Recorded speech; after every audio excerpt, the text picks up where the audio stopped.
Елбасы мемлекеттік тілді латын қарпіне көшіру жөніндегі жобаны іске асыру үшін құрылған жұмыс тобының мүшелерімен жүздесті.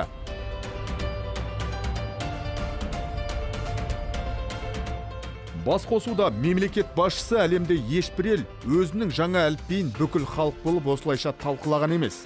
Біз үшін әрбір адамның пікірін білу маңызды деп атап көрсетті. Қазақ жазуын латын қарпіне көшіруді айрықша бақылауда ұстап келе жатқанымызды өздеріңіз білесіздер.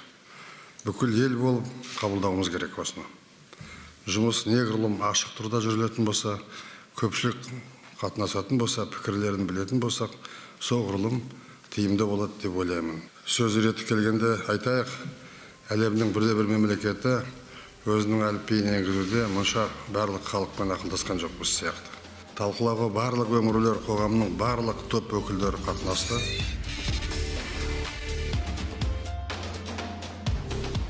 Жазу реформасының маңызы мен пайдасын халыққа түсіндіру үшін Алматы облыстық тілдерді дамыту жөніндегі басқармасы жанынан ақпараттық түсіндіру жұмыс тобы құрылды. Мақсат қазақ жазуын латын әліпбиіне көшіруде елмен етене сұхбат құру, пікірлерін тыңдау.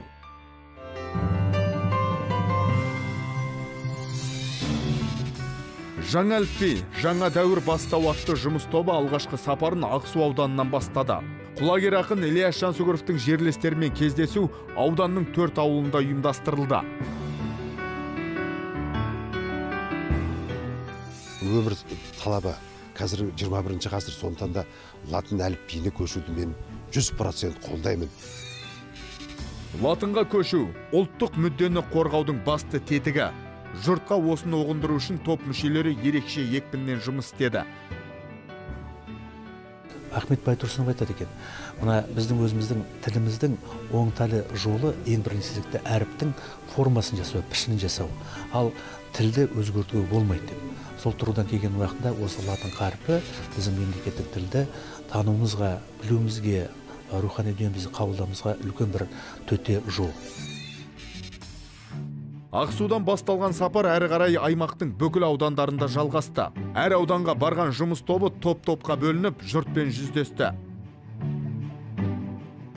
Тәуелсіздік алғалы жылдардан бері қарай көтеріліп келе жатқан мәселе міне енді нақты бір жолға түсті, арнасын тапты. Маңыздылығы, мақсаты және де одан күтілетін нәтижесін білдік.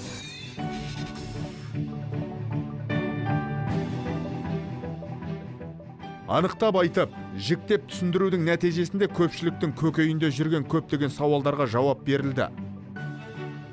Қазақи дыбысталу, қазақи акцент, қазақи нақысымыз қайтып оралады осы латын әліпбиі арқылы деген сөз оларға ерекше ұнады.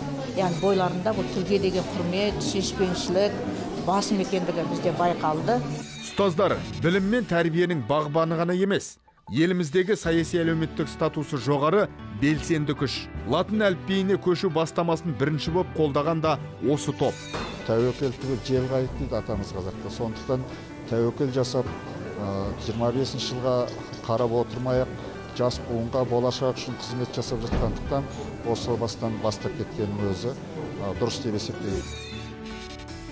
Жұмыс тобы қайда бармасын көпшіліктің зор қолдауына ие болды.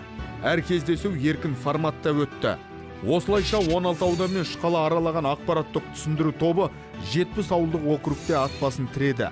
Халқымен әліпби ауыстырудың мән маңызын бірлесе талқылады. Ауқымды шарада 12.480 адам қамтылды.